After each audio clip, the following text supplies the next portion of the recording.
अस्सलाम वालेकुम नाजरीन, उम्मीद है आप लोग खैरियत से होंगे। नाजरीन, इसराइली वज़ीर-ए-आज़म नेतन्याहू ने एक और वीडियो अपलोड किया है ये साबित करने के लिए कि वो अभी ज़िंदा है। लेकिन उस वीडियो पर भी कई सवालात खड़े हो गए हैं। वजह क्या बनी कि उसने बाएं हाथ में एक अंगूठी पहनी हुई है। पहले वो अंगूठी नज़र आ रही है और बाद में वो नज़र नहीं आ रही। ये कैसे हुआ है मुझे इसका नहीं आइडिया, लेकिन जो उसका ट्विटर हैंडल है उस पर जो वीडियो है उस पर मैंने भी ये बात नोट की। अब यह है कि उस पर कई सवाल हैं। आने वाले टाइम पर इसका पता चलेगा। मैं कोई फोरेंसिक एक्सपर्ट्स नहीं हूँ, उसकी बैकग्राउंड का मुझे नहीं आइडिया, लेकिन यह है कि जो कल वीडियो थी उस पर भी कोई सवाल थे जिनका हम जिक्र भी कर रहे थे। लेकिन यह है कि रॉयटर्स, एक न्यूज़ एजेंसी जिसका मैं अक्सर रेफरेंस देता होता हूँ, उन्होंने उस वीडियो को इंडिपेंडेंटली वेरीफाई किया है और उन्होंने उसको दुरुस्त करार दिया है कि वो ओरिजिनली वो वीडियो बनी है और जिस कैफ़े का जिक्र हो रहा है उधर बनी है।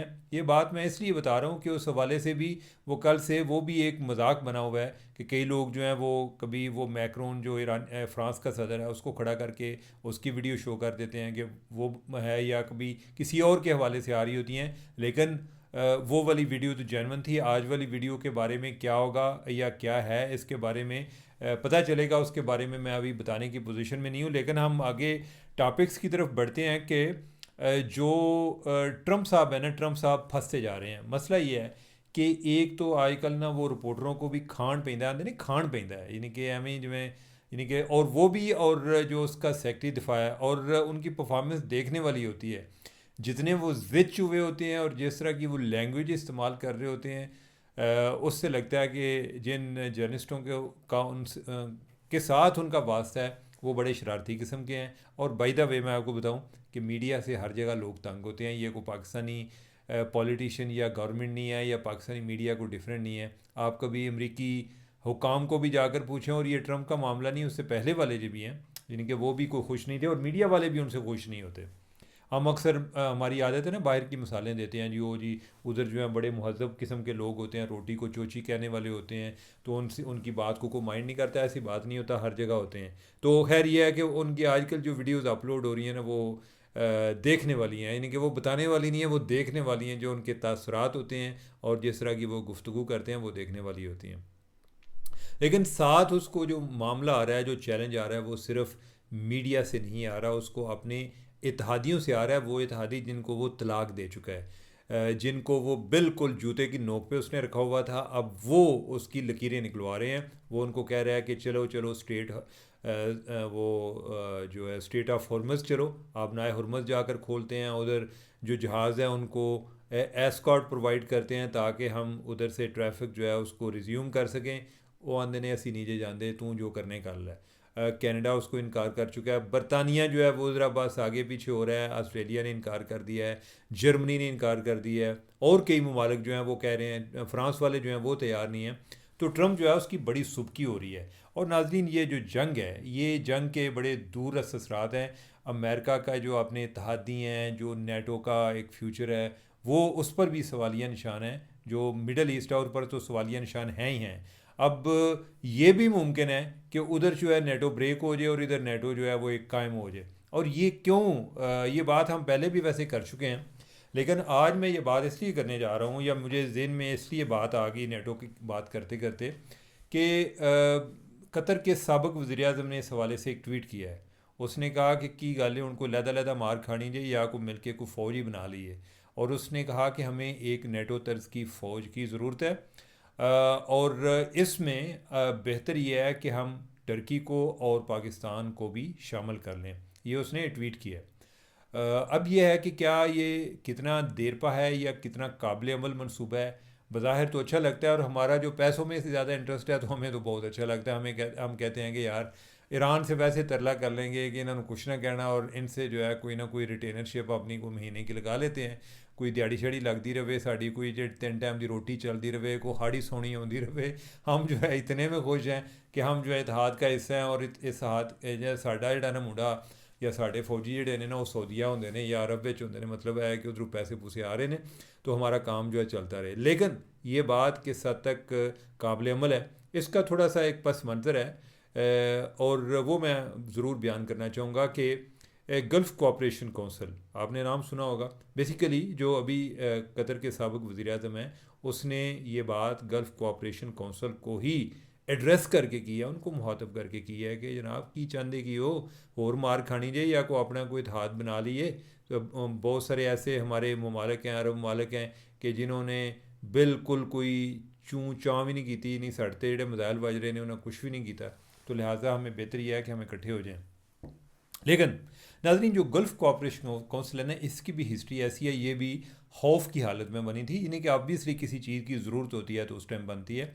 तो जब ईरान और इराक़ की आपस में जंग चल रही थी 80 की दहाई में, तो इन्हें लग रहा था कि इराक़ इधर से फ़ारग हो के या ईरान, यानी कि इन्हें दोवें तो जड़ा फ़ारग हो गया, जो भी इनमें से विक्टर हुआ ना वो हमें बाद में साड़ा मांझा लाएगा, हमें तंग करेगा, हमें बाद में फेंटी लगाएगा। तो बेहतर यह है कि हम इकट्ठे हो जाएं। तो उस टाइम इन्होंने एक गल्फ़ कोऑपरेशन काउंसिल बनाई थी। और हुआ फिर भी वही कि कुछ देर बाद जो ही सद्दाम उधर से फ़ारग हुआ, मेरे ख्याल वो उधर से 88 में फ़ारग हुआ है, और आगे जाके 91 में उसने कुवैत पर चढ़ाई कर दी।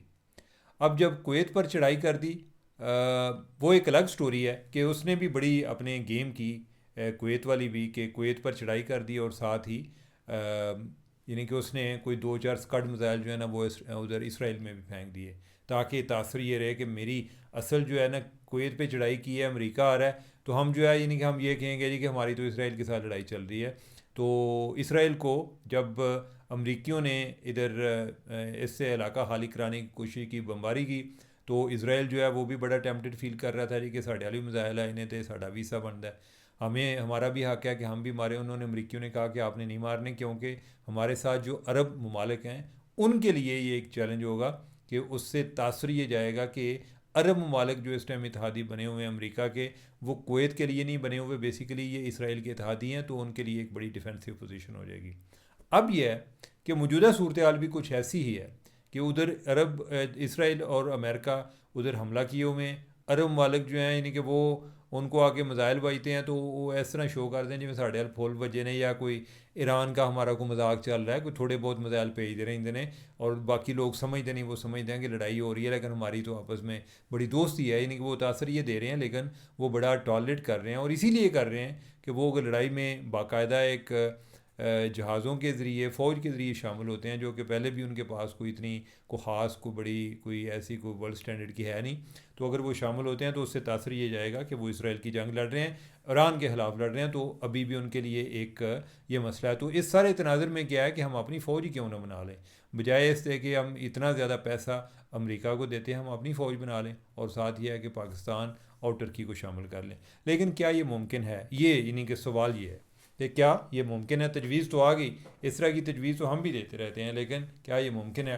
नाज़रीन, जो अरब मालिक हैं ना, इनके आपस में काफ़ी मसाइल चल रहे हैं, और बाय द वे ये चलते रहते हैं, भाइयों में भी आपस में मसाइल होते हैं, कोई ज़रूरी नहीं होता यानी कि एक स्टेज के बाद वो भी इकट्ठे नहीं रह सकते। हम जो है हमने पता नहीं कोई मिथ बनाई हुई है कि मुसलमान जड़े ने ना इकट्ठे रह सकते हैं, रह नहीं रहे है, कोई इन्होंने आगे बंदा बेवकूफ़ बना जाता है, अदरवाइज़ ये नहीं रहते। आप अपने इर्द गिर्द देख लें, हमारे को अफ़गानिस्तान के साथ कितने अच्छे तल्लुकात हैं, इवन ईरान के साथ कितने अच्छे तल्लुकात हैं, इनके पास कोई न्यूट्रल किस्म के हैं आजकल। तो इसी तरह उनके अरबों के भी आपस में यानी कि कई मसाइल चल रहे होते हैं। सऊदी अरब जो है यानी कि उन्होंने यूएई के साथ मिल के और जो कतर को सबक पढ़ाया था कोई 2017 में, और उनकी पूरी उन्होंने नाकाबंदी की हुई थी, और फिर बाद में जो कोई बहरीन के साथ किसी का मसला बन जाता है, किसी का ओमान के साथ बन जाता है, इवन यूएई का और सऊदी अरब के आपस में बड़े मसाइल हैं।